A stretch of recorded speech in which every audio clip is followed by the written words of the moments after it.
They believed they had the upper hand. Two officers pulling over a lone driver, eager to assert their authority.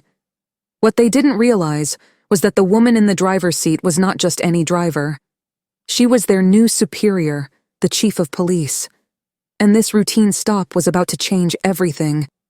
Ariana Morris had always been a woman of quiet resilience, someone who understood what it meant to rise above adversity. After years of dedication, today marked the start of a new journey. Her first day as chief of police in the vibrant town of Maplebrook. It was a milestone she had fought for, overcoming numerous challenges, including a justice system that often seemed stacked against her, and others like her. As she drove down the winding road into the city, the soft light of the early morning sun painted the sky in shades of gold. Her hands gripped the steering wheel a little tighter than usual.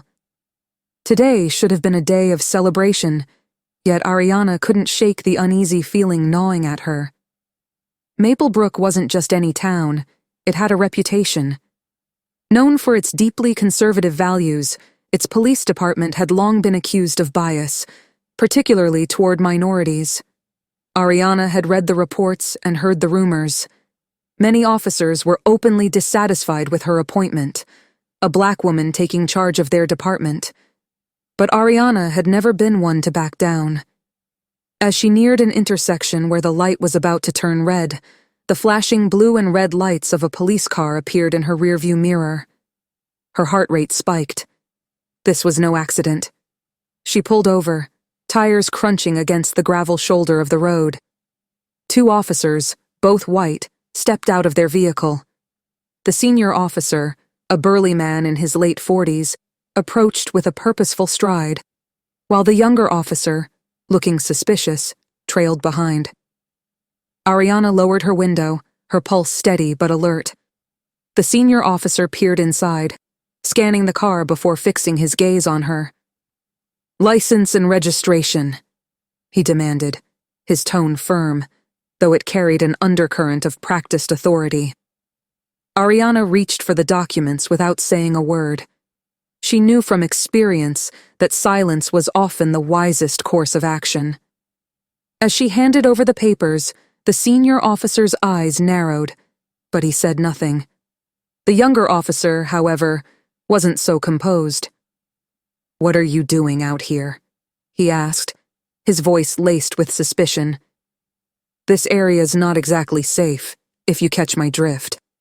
Ariana's stomach churned, but she kept her cool. "I'm on my way to work." "And where would that be?" the younger officer pressed, leaning in a little closer, his face showing signs of arrogance. For a brief moment, Ariana considered revealing her role, ending the exchange. But something made her hesitate. She'd been in this situation too many times before.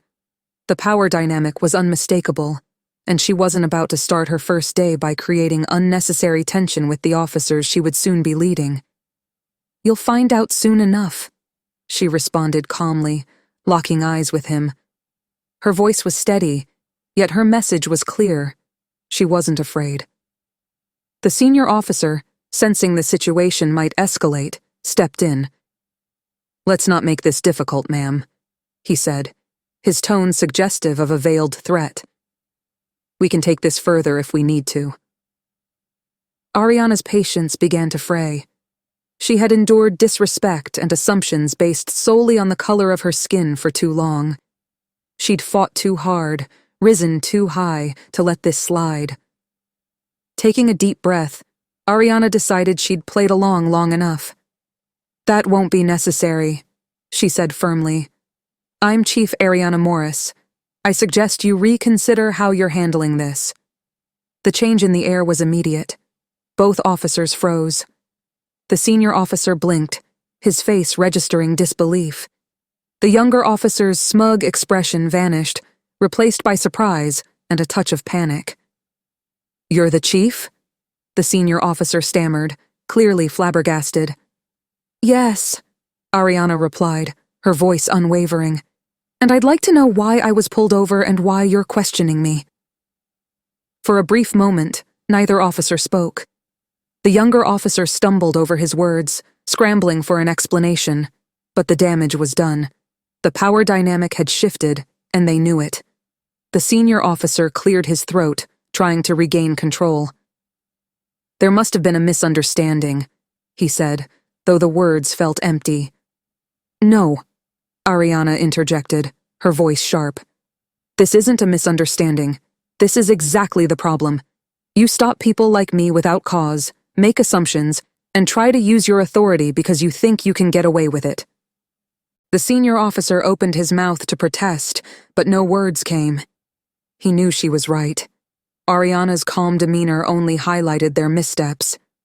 "You see," she continued, her eyes locking with theirs, "it's officers like you who erode trust in the system, and it's people like me who are here to change that." Silence fell between them. The officers' faces had drained of color, the gravity of the moment settling in. Ariana could feel the weight of the situation. It wasn't just about her. It was about every person who had been unjustly stopped and harassed for no other reason than fitting someone else's narrow view of who belonged in certain spaces. She stepped out of the car, standing tall as she addressed them directly. "You'll be reporting to me for the next few weeks. I'll be reviewing every traffic stop you make. I suggest you think carefully about how you handle yourselves from now on."